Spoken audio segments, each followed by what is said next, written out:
Hopefully. There we go. Good morning, everyone. Welcome to Savvy Women of Social Media. I am Michelle. I'm the owner of Savvy Social Media. And today we are talking with Colleen. And she is from, from introverted child to successful businesswoman to triathlete at age 50 to 60. We're going to have to talk about that. Finishing half marathons, violin student at age 54, completing a 300-mile bike challenge in 30 days and a virtual 480-mile Camino walk 25 days ahead of schedule. Colleen faces any challenge with an open mind. Colleen is extraordinarily focused and devoted to any project she undertakes. She has wise sensitivity to human dynamics in situations and in relationships. She values integrity, honesty, and transparency. Colleen works with entrepreneurs and professionals ready to tell and share their story with a book. As a speaker, Colleen conveys her vast wisdom of business experience from running a successful business for 18 years, and due to industry changes needing to pivot in another direction, she's seen it all. Her energy fills the room as she engages and inspires the audience with stories interspersed with her value-packed knowledge. As a leader, Colleen has a compelling background in consulting clients and mentoring students. Welcome, Colleen. How are you? Hi, fine, Michelle. How are you? Thanks for having me on. Oh, thanks for doing this. So today we're going to be talking about staying motivated one challenge at a time. So first I want to talk about this triathlete at 50 and 60. What are you doing? You're showing me off. No, I'm 45 and I just don't even want to run. Well, I don't run, I walk it, but I just want to stay as healthy as I can, as active as I can. And I've been a walker since I've been in my 20s, and I've done a lot of races, half marathons. And a friend of mine and she's a few years younger than me. When I was going to get my shoes fixed. Actually, I go to a place where walking shoes, or running shoes get fixed. And the lady mentioned a triathlon it was for ovarian cancer research. And so I was like, okay, yeah, great. Because, my mom had breast cancer also. And so any cause for that I'm up for. So I said, okay, I'm going to be 50 this year. Let's do it. So we did it. And we trained for about 4 or 5 months, and it was great. It was hotter than almighty heck that day. I was probably the last one out of the pool. I can swim, but I'm not a fast swimmer. Yeah. And we were probably one of the last people in, but you know what? We did it. We had fun. And then when I turned 60, a friend of mine from another networking group, was going to do a triathlon in August of that year. And so I said, okay, I'll do it. And this was an open water swim, though, in a lake. And I'm not comfortable with that. So I did a triathlon, but I walked, biked, walked. Okay. Instead of swimming. So I don't know if that's a biathlon, whatever. But I still did it and I finished. That's awesome. Good for you. Yeah, no, I'll never do that. And then violin at 54. Now, how did you stay motivated? My son tried trumpet and he just hated it, didn't like it, couldn't stay. How did you stay motivated at 54? Is it because you're older and I don't know. I've always loved music. My son is a music major from college. He took music from 4th grade on, and I've always loved music. And one of his, it wasn't a recital, it was a master class down at college when they did it. And a man mentioned, music makes us human. It's a quote from somebody. And that's my most favorite quote, because I think if music doesn't touch people, I feel sorry for them. It's just, I love music. And a friend of mine was taking cello lessons, and our college here, the University of Cincinnati, has a older adult. It's called, oh gosh, what is it? It's string lessons for adults over 50. So I said, I'll take it because I've always loved the violin. And so I took it up until 2020 when everything went crazy. And then I lost my interest because lessons were online, and that's no fun to have lessons online. I think that's why So, the trumpet didn't work for him because it was during COVID and all of that. Yeah. okay, yeah, that's hard. It's hard that way. And I'm sure I'll pick it up again someday, but I just love music. That's awesome. Well, good for you. So, staying motivated one challenge at a time. So, we've all been through challenges. What are some of the challenges, if you want to open up personally and professionally, that you have been through that you learned about yourself on how to stay motivated? Well, one of them is the 300-mile bike challenge I did 1 month. Again, it was for childhood cancer research, so I did that. And the other one is I've lost my mom a year and a half ago. And that has been a real struggle for me. Just because we were friends, she lived with us for 12 years, and she just, she was my heart, you know. And so that's hard. But when you know your why, that's what I say. When you know your why, you have a goal in mind and support, then you can really make it through any challenge. And the 300-mile bike challenge was, it's a funny story, so I'll tell you that.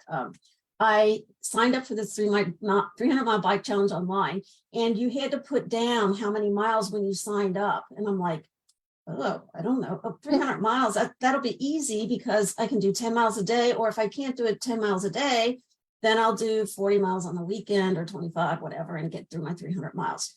Well, things came up all the time. Like something happened all the time. I went up to visit my mom. She started living with my other sister in West Virginia the last few years. And my bike, I was going by myself. My bike fell off the car one time on the way. It was so hot. I had my dog with me. And by the end of the 3 weeks, and I had 4 weeks to do it, I still had 120 miles or something to do because things just kept happening. But my why was because I wanted to raise money, and I did raise money for this cancer research. And the support I had along the way was, our business coach at the time had a group online. She was in Canada, and she had a group online, and I could connect with them whenever I had needed support. Like I got home from that trip when I was with my mom, and like I said, I had 120 miles left, and I went to the gym because it was summer and it was really hot. And so I'd go to the gym and ride the bike, and actually one lady got on the phone with me while I was doing my miles because I was trying to get 15 or 20 in that day. And I finished it the day of the last day, the 30th. My husband went out with me. We went to a bike trail. It was almost 100 degrees outside. And I'm like, I'm finishing this. So, so without some cancer, I'm doing it for cancer. I know, really. But so that's what it, that's one of the challenges that I'll always remember is that, you set yourself up and you don't want to fail. Failure is okay. You learn from that. But I was really motivated to get that in. And later on, the funny thing is I found out that people who didn't make the goal at the 30 days were finishing it up the next month or whatever. Oh, so they still did it though. That's awesome. Yeah, but they still did it. Yeah. And, with my mom, I guess it's a little different. That's more personal. But that was a big challenge and I struggled a lot. I'm getting a little better, if you will. But, you have your support from your family and your friends and my husband. Yeah. So that's just, why I'm continuing my business, moving on from that. And then the goal is to retire in a couple of years. Hopefully that's the goal, and support from my husband. He's been supportive since day one, and I've been in business 27 years now. So yeah, I've talked about this a few times on interviews. My mom is going through Alzheimer's, and she just is getting worse and worse and worse and worse. And, now she's to the point where she'll look at you and recognize you, but she doesn't know who you are. And last year, I didn't want to focus on my business at all. I let all of my time and my energy go to helping my dad and just trying to get through it myself. And I finally realized that in December, I'm not helping myself by just sitting around doing nothing. So I had to get back to my business because I missed it and stuff. But I understand that, it's a challenge, and, seeing your parents slip away and all of that. It's so sad that, we're kids and we're watching our parents, we are Mhm. becoming the parent now, Right. which is so hard. But like you, I've had my husband to support me, which has been wonderful. And he's always been a big support. Um, what other challenges have you faced, especially in business, do you think that, so you've been in business over 20 years, you said.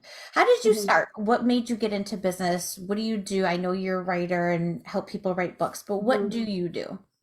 Well, actually, I was just going to tell you another challenge I had. Yeah, go ahead. I went through infertility for 8 years, and I got pregnant with twins, and I lost the twins at 10 weeks. Oh, And so we were devastated, of course. And I'm like, "Oh, I need a break. I've got to take a break from this." And Steve agreed with me. So actually, my son Peter, who's 31 now, he was a miracle. We mm, got conceived about 3 months later naturally. I mean, it was just crazy. And so I went through the pregnancy with some issues, but he was born with a cleft lip and palate. okay. So over his lifetime, he's had 11 surgeries. Mm, So that's really what brought me to starting my own business, because I went to nursing school, but I could not separate sympathy and empathy. It did not work for me. So I knew I couldn't do that. So that's back in 1996 when home-based businesses were starting pretty much. And I was doing research. I worked at a law firm, which I loved, but they didn't want me to job share. So I said, okay, I'm giving you my 30 days notice, and I needed to work. So I started a medical transcription company because I had the medical background, the science background, and I started a medical transcription company. And the funny thing is, we had a budget which I needed to make $1,200 a month to make it neat. The first month I worked for a lady before I got my own clients. I made $500, and I was like, oh my gosh. Well, then the next month I made 1,600, and it went up from there. And so then I had my business, my medical transcription business, which was my why, because my son was getting ready to go to preschool and he had those surgeries, and I didn't want to have to worry about taking off, wondering about vacation, wondering about this. And so that's really why I started my business. And it was great because I was able to do things at school with him besides the surgeries and that.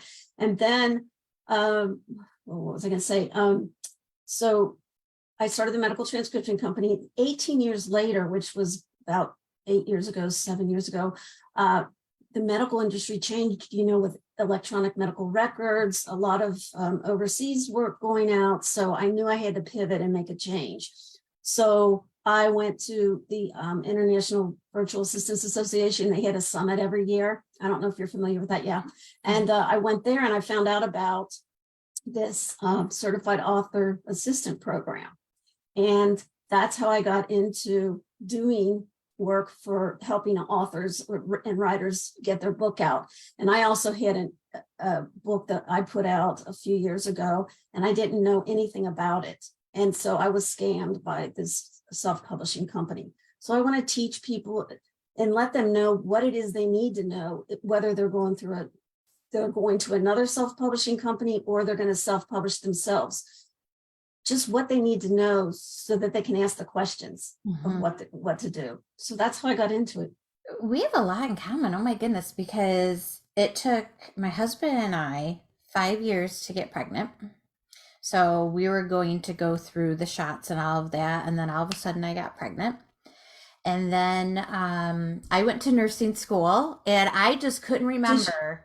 I did. I couldn't get past anatomy. I couldn't remember all the bones and the joints and the muscles and all of that. Right out of high school, I went to, it's Monroe Community College here, MCC in Rochester. And I couldn't do it. And I wanted to be a pediatric nurse. So Okay. yeah, Yeah. but that's so funny. But yeah, that's how we met is through virtual assistant, I think. Uh, Yeah, it is. yeah, so a long time ago. So yeah, we got a lot in common, which is awesome. Yeah. So with your challenges, what may I know your okay, so let's talk about your why.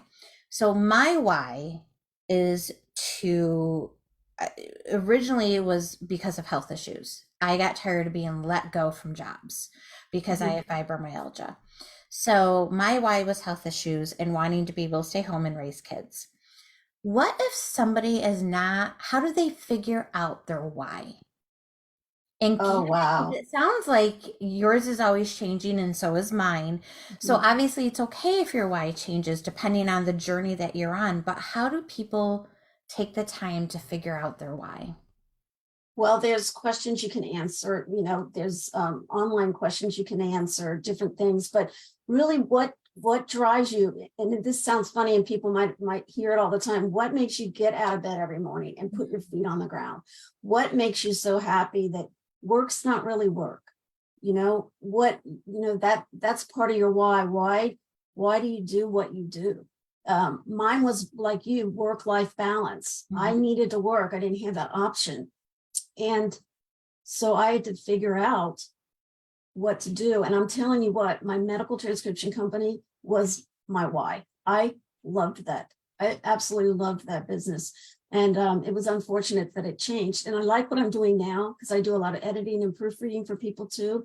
But just figuring out what it is you want to do. Where do you want to be in 1 year? What do you want to do in 5 years?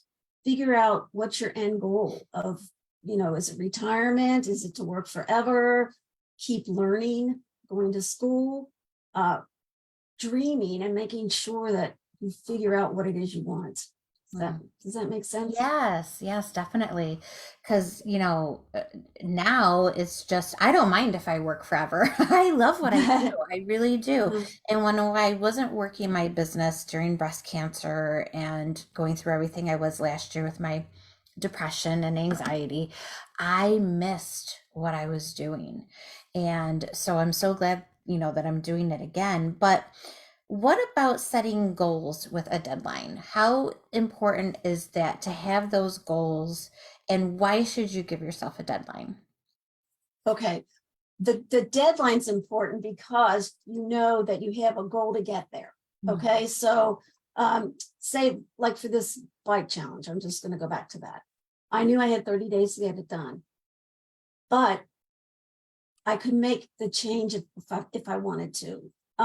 Let me go back. Now let me talk about a book right now. So if we're helping people publish books and say their goal to publish is by January 1st. Okay. So what we do is we help them work backwards to where they are so that there's a goal every month. But the good thing about it is your goal with the date in mind, the deadline in mind, is set. However, it can change because life happens Mhm. and things happen. But if you have that goal, it can change, but you at least have something to work towards, to get there.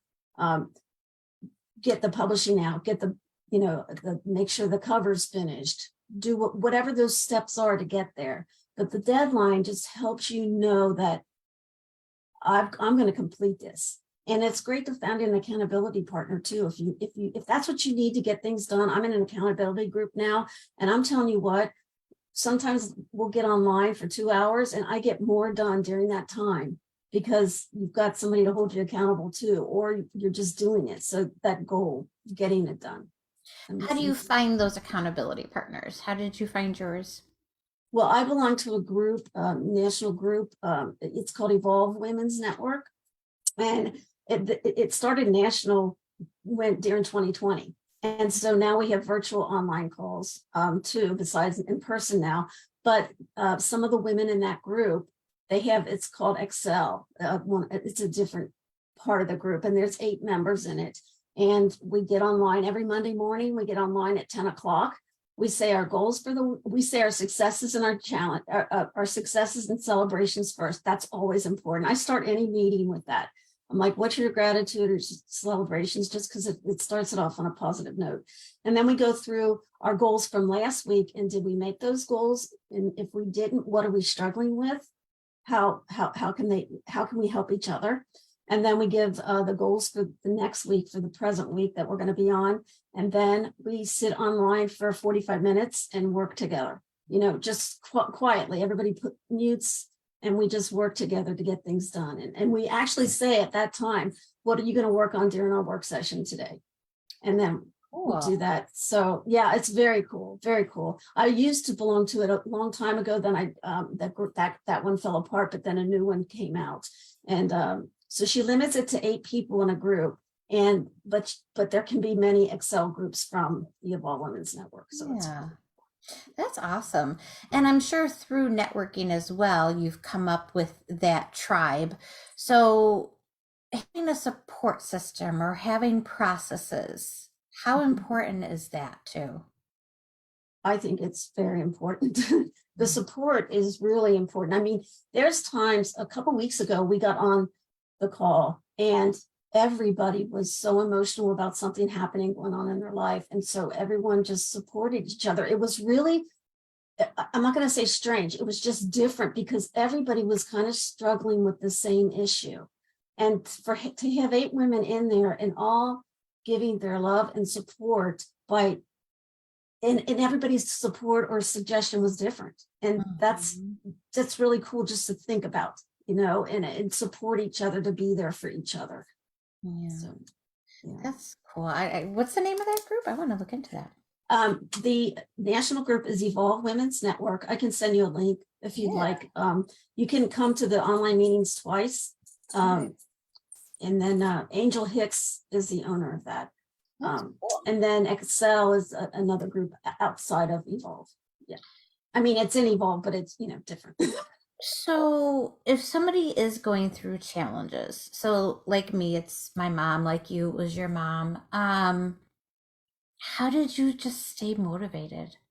Because sometimes it's hard. And who did you reach out to when you needed that push? Oh, wow. How I stayed motivated. Well, Hmm. I knew I had to work and get, bring in the income, but I also knew if I was struggling, I took the time. I took a day off. I had the mental health. I walked. I walked. That walking really relieves my stress. During 2020, I I mean, we still worked because that was not funny, but I've been working at home for 25 Yeah, years by me then, too. and Yeah, I've Zoom been was 12. nothing Yep. new. Yeah, Zoom was Mhm. nothing new, whatever, but things changed. And just to clear my mind, I walked at least 4 miles a day Mm. because it just cleared my mind. But that's what I did, and spending time with my mom, that was just really important. And while my husband's always been supportive, my sisters were supportive at that time. And I tried to support her because my one sister had my mom the last couple of years of her life, and just going up and seeing her. But Steve would always support me. We'd go up and visit her, but just spend time with her. And I can remember saying to my mom, when you start knowing that things are going to change, that the end's coming or whatever. I was like, she always made prayers up. Like she wrote prayers and got an award, and when she was 14 years old or something. And so I'm like, Mom, what was that prayer that you wrote? And so now I have her prayers written down, and I say them in the morning. And just, I don't know if it's a goal that you would say, but just knowing my why.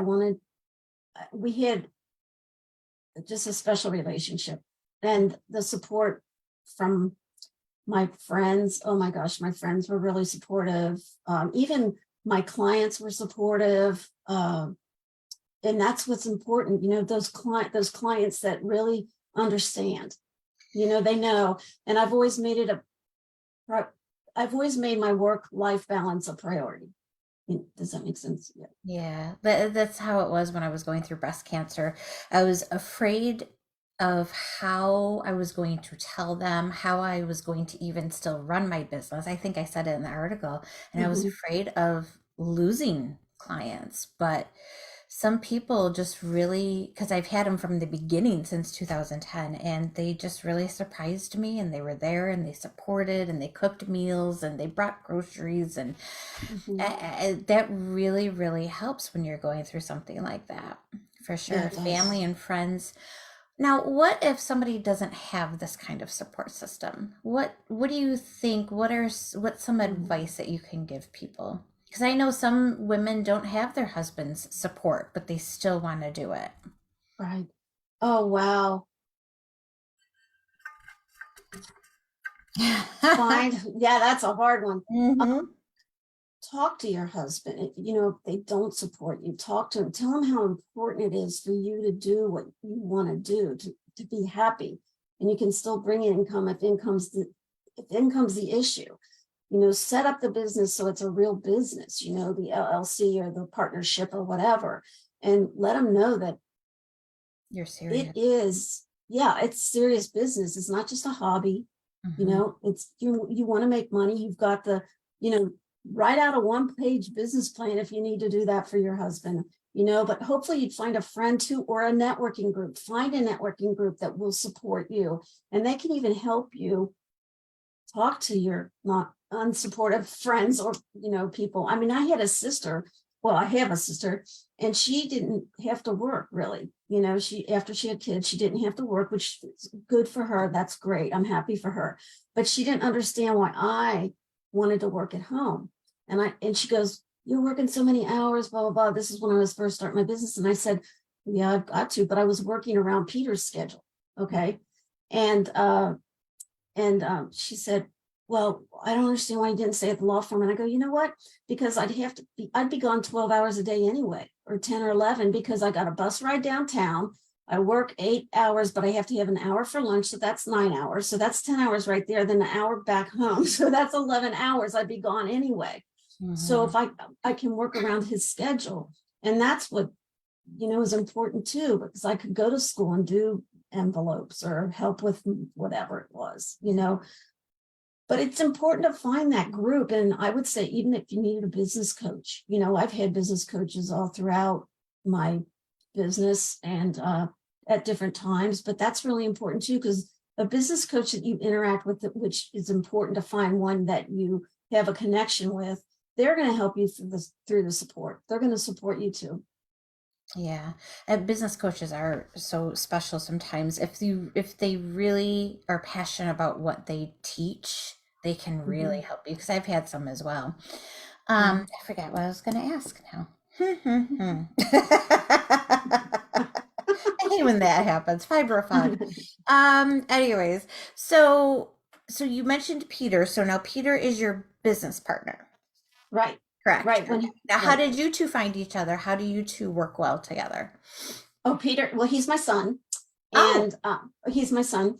okay. And he got out of college. He was going to be a music education teacher, which the music world, the education world lost a great teacher. He helped me with violin, with my stuff. He was a saxophone player. Oh, wow. And he wanted to be a teacher, but then he knew the education system was like messed up, you know.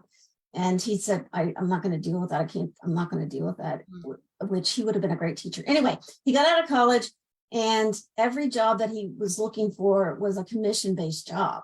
And I said, "Peter, that's up to you. You can do whatever you want." But he had helped me with transcription while he was in college. He would do some transcription work.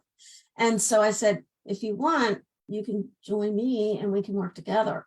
And so he's like, "Okay." So he started working with me, and I can't believe it's been almost 6, 7 years now. I was gonna say they always say never get into business with family and friends. How have you made it succeed? And if you have those battles, how do you work them out? Because that's challenging Uh, too.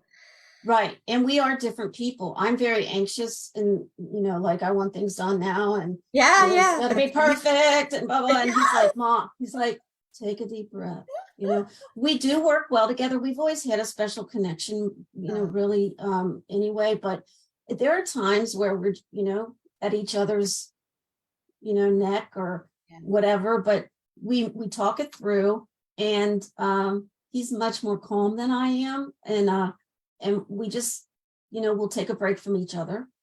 He's still living at home right now. He's looking for a house, but he just has this way to calm people down and, you know, say, "It's okay, Mom. You know, it doesn't have to be perfect right now.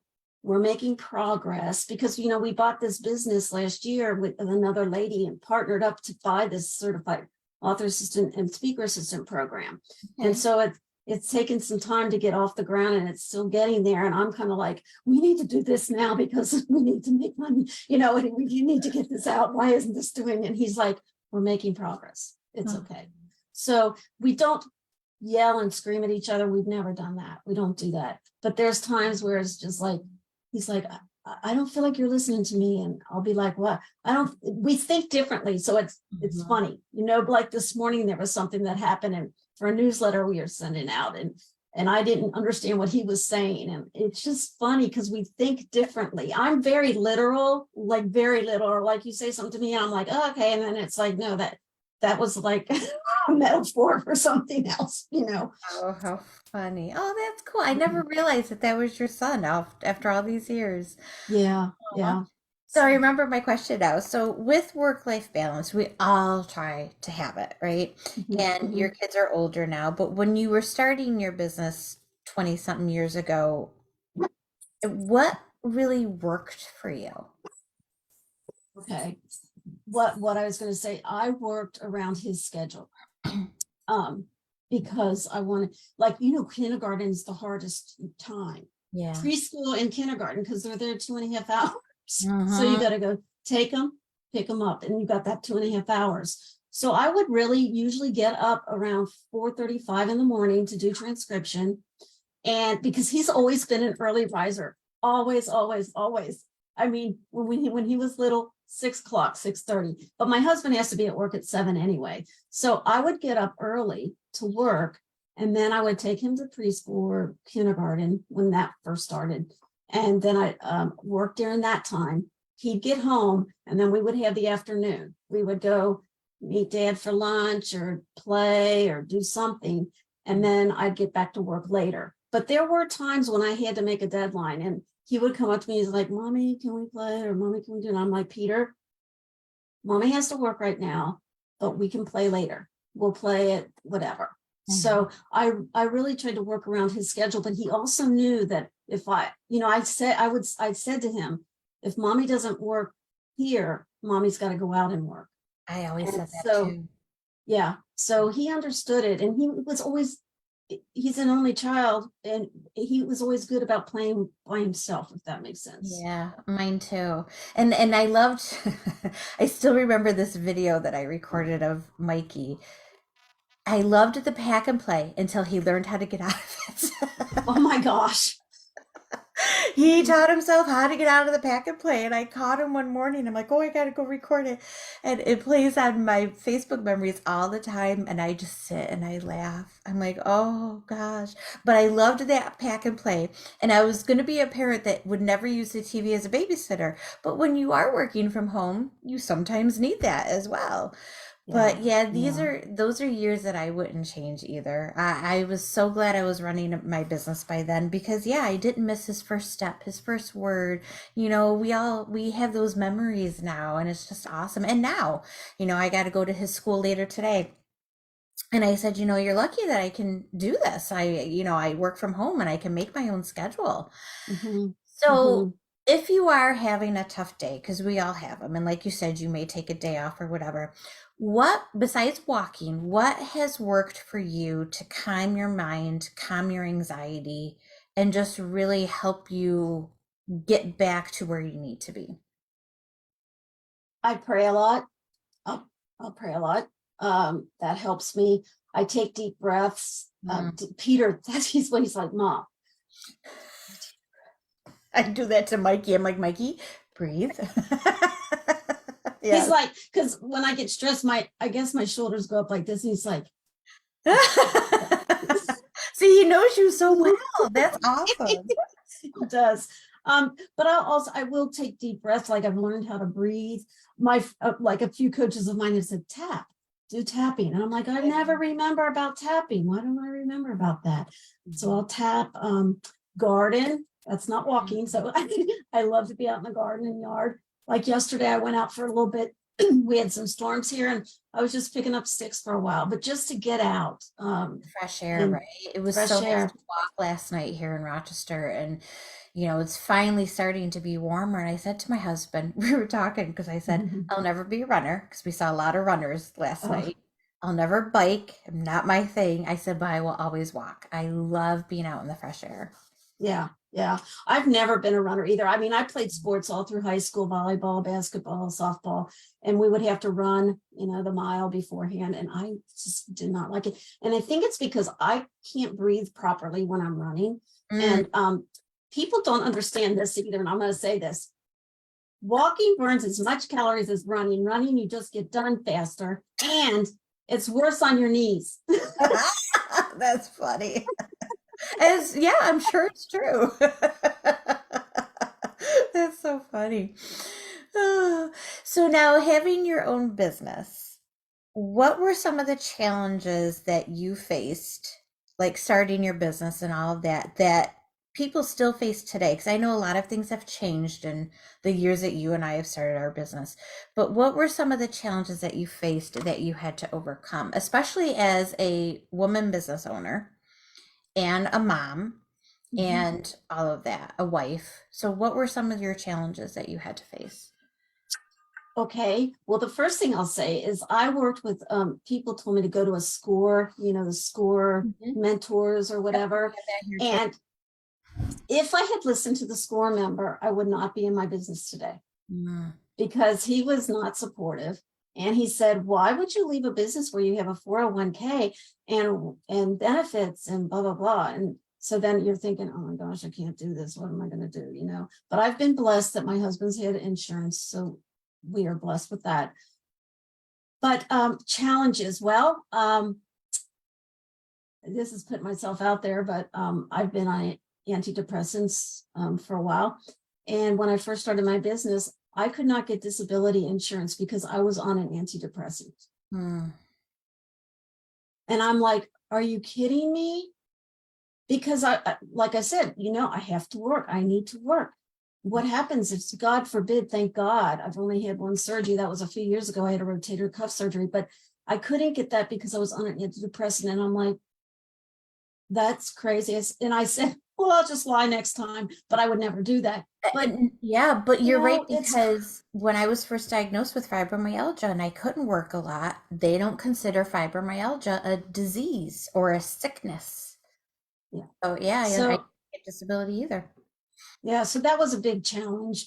It was just a disappointing challenge. Hmm. Then I made a decision years ago. I went into business with another lady and she ended up stealing from me. Hmm.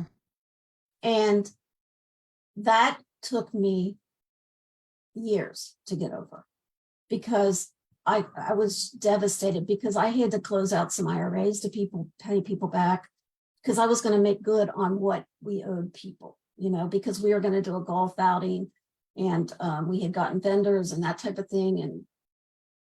And so it was just terrible. And she never paid me back. And so that was devastating because I opened an IRA as soon as I started my business. I started putting in an IRA because I was like, I'm going to make sure that I save this money. Yeah. So that was devastating. And that still sometimes punches me in the stomach, but it doesn't hurt as bad.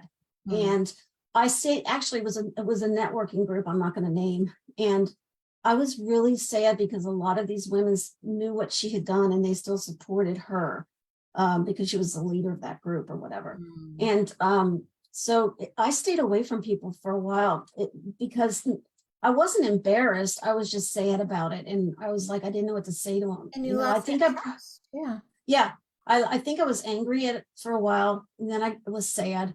But then a couple years ago, I started reconnecting with them. I'm like, I didn't do anything.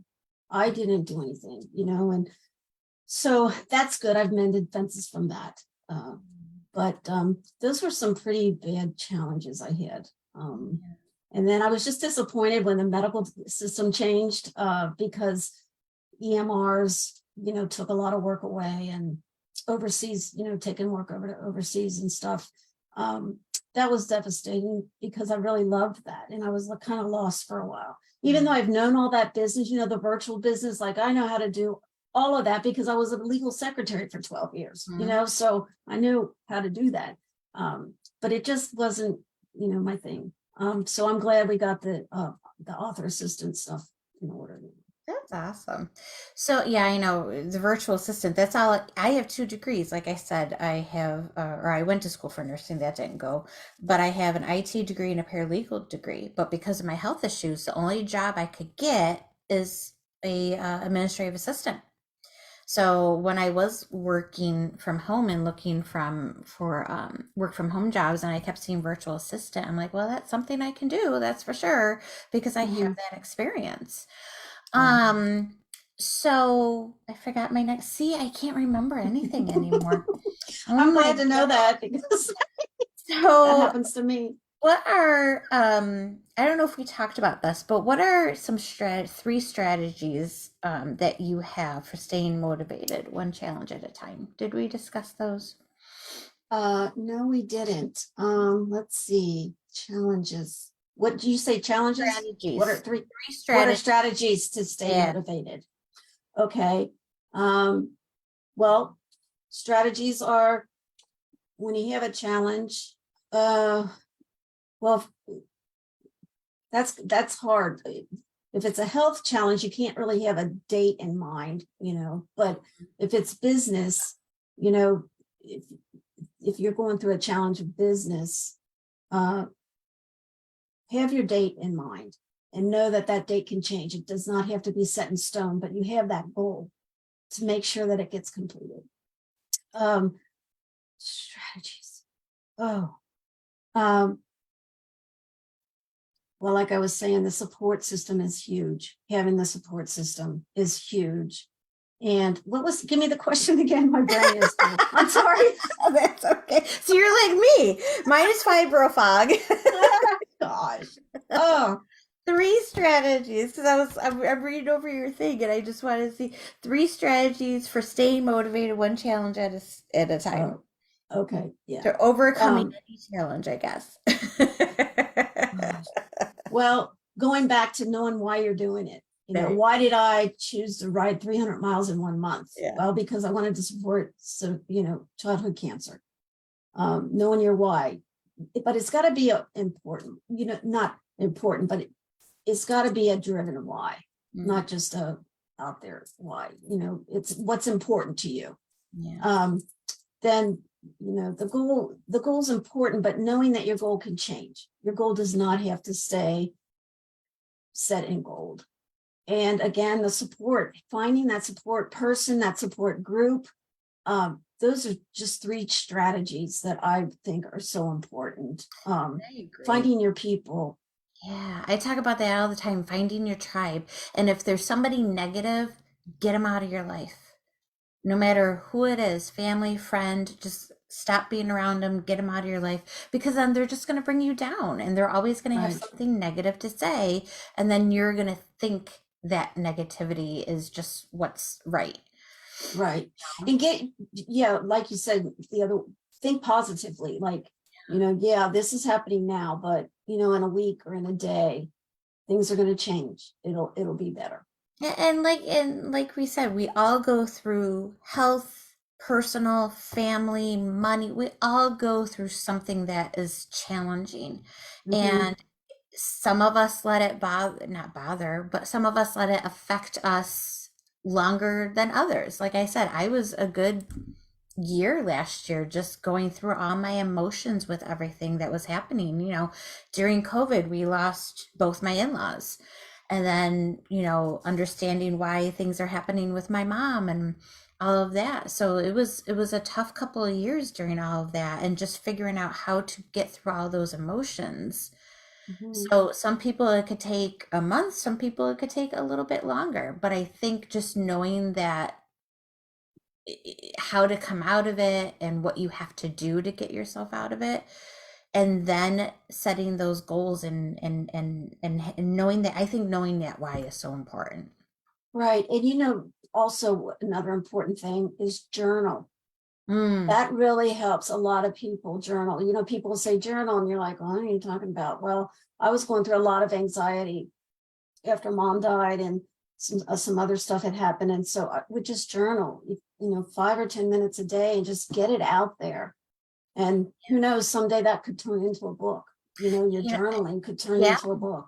you I know. told my son that his counselor wants him to journal and he just doesn't understand why. And I'm like, well, sometimes it just helps. If you don't want to talk to mom and dad about your emotions, just putting those emotions out on paper. And Mhm. then if you want to share, then we can help guide you. But yeah, I think journaling is so, I haven't done it in a while, but I think journaling is so important too. Yeah, yeah, it is. It just gets it out of here for now. Yeah. And then when you're ready, you can go back and look at it if you want to, or be done, be done with it. Everybody's different. Mm-hmm. Now, I know one of the biggest challenges people have when it comes to having their own business is finding clients. Some people are word of mouth, some people need to market themselves. How did you, when you first started, how do you find your clients? Okay, this is funny. When we first started business, a girl that I was in a local networking group here with, we both started at the same time. That's when they still had the yellow page ads. Ah, Yellow Pages. Yes. Okay, yellow pages. And so we both paid for a yellow page ad for the first year. And guess what? They left it out of the yellow page. Oh no. Yes, yes. So we, gosh, I can't even think. Facebook and that wasn't around then, I don't believe. No, it It wasn't. didn't come around. Yeah. Yeah. So networking in person, I did some networking in person. I will tell you this, when I started the medical transcription business, I worked for a woman who had a medical transcription business, and I was upfront with her in the very beginning and said, Pam, I want to start my own business, but I would never take your clients. I would never do that, whatever, blah, blah, blah. Well, then I started, word of mouth started getting out there, and I started getting some clients. Like I would send letters. I would go through the phone book, look at letters, call them, send information, or, call and talk to them. So that's what I did in the beginning. And then I'm telling you what, Michelle, I was so blessed. After 2 or 3 years, I had the same clients for like 16 years. I Mhm. was so blessed. But I did market, some, if we wanted more business. Like I had a lot of people working for me at the time. I had about 8 subcontractors Mm. working for me at the time. And I will tell you, it was just, I was blessed that I didn't have to do a lot of marketing, honestly. But, people do have to get out there today, whether it's getting on video. That's what I'm better at, video, getting the word out. I think it's more personal, even though I get nervous about it sometimes, but I'm trying. Yeah. Yeah. It's got to be perfect, right? Right. No, It's Mom, got to it be doesn't have to be. perfect. No. Yes. So, Now but I'm that's trying what not I'm, to be as perfect. yeah. God. Oh, I mean, it was funny. I did a video a couple weeks ago. It was for LinkedIn. You know how you can do the profile video now? And so I I did the video, and I'm not kidding you. It's less than 30 seconds, and I think it took me 20 times to get through it. Like, come on, really? Okay. And people are like, I really like that. I really like that. And I'm like, you really? I know, I know. No. I Um, still have that. You messed up. You messed up. You gotta do it over. And I'm just like, no, just let it be. We're human. We all mess up. Yeah, yeah. But I would say that, and websites are good if you can keep them up. I heard somebody say yesterday in my group, they think websites might be obsolete in a few years. I don't know about that. I I don't don't think know. so. I Yeah. don't think so. Uh, so now we have 2 to keep up, and we haven't been in your literary prose one for a while. And I'm like, Peter, we need to we had professional pictures taken last year. I'm like, we really need to change our pictures. Yes. And they're pretty. I love your pictures. I'm glad you sent Oh, them to me. They're so cute. thanks. I love them and pretty. Thanks. But Mhm. yeah, just get yourself out there. You've got to network somehow, whether it's online, whether it's in person, whether you pick up the phone, because they're not going to come to you if they don't know who you are, and build that relationship. I know people hear that a million times. Build the Mhm. relationship, know, like, and trust. But really, that's what it's about. Know, like, It and trust. is. Yeah, especially when we were going through COVID. That's all we were able to do was either Zooms or social media and building that know, like, and trust. And I Yeah. think, like you said, a lot of people are doing more things over video now because of that. We got comfortable with this.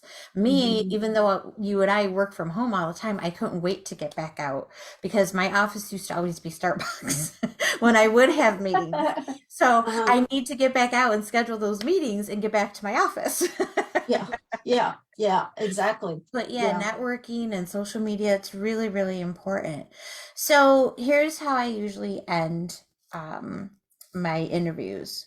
What are a couple things or one thing, the last two questions, what are a couple things that you have learned about yourself during this whole time of being a business owner, working with your son? What's one thing you learned about yourself?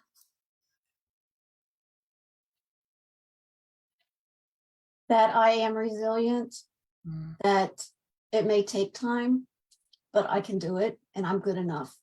I am mm, good enough. mm. That's powerful. Yeah.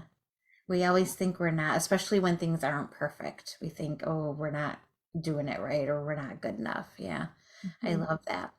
And Mhm. then what is, because this is a women's group, what is one thing you can leave with women to keep them motivated during their challenges?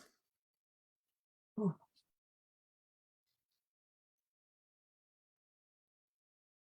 I like when I leave them fine. speechless. You know, really, I know we've talked about it today, but find the support. Mm, Find that person or that group that you belong to that will be supportive no matter what. You may not always like what they have to say, but if they're a true friend support group, you'll know that they mean well. Does that mhm. make sense? Yes. Yeah. Yeah. And I And think, don't be so, go ahead. and I know this is a little bit that has to do with it. Don't be so hard on yourself. Mm. Especially if you're new in business, yeah, because when I was new in business, I found one person who really believed in me and she took me under her wing, and that's when I really flourished and got myself out there. But then as you go, as you said, as you network and put yourself out there, you do find your tribe. So it's okay if you just have one person to begin with, as long Mhm. as you know you listen, and because they've been through it, like I try to tell my son, daddy and I have been through it, we're trying to help you. So because they've been through it and they know what has worked and what hasn't worked. And yeah, I think just like you said, having that support system. So I'm going to have you share this information at the end in the comments, but how can people get in touch with you? Well, they can email me at either Colleen at your literary prose, that's your literary prose, a take on words.com. They can give me a call, 513-675-1286. And was that it? How they can get in touch with Yeah, me? how they can get, do Yeah, you have a yeah. website or anything like that? Oh, yeah, yeah. That website thing. The one that's not obsolete yet. I have to I have two, yourliteraryprose.com and theauthorsvoice.org. That's the author assistant group, but it's also for authors too. We're upgrading that to help authors so they know what to expect when they're writing a book. Ah, that's awesome. Well, thank you so much for Mhm. doing this. And when it does, we went live in the group. So if you have any questions for Colleen or myself, please put them in the comments. And then when we are done, if you want to go in and put in your information of how they can contact you, and maybe a couple of takeaways, that would be great. But thank Okay. you for doing this, and we will talk to you guys in the next interview. See you all soon. Bye. Thank Thanks. you.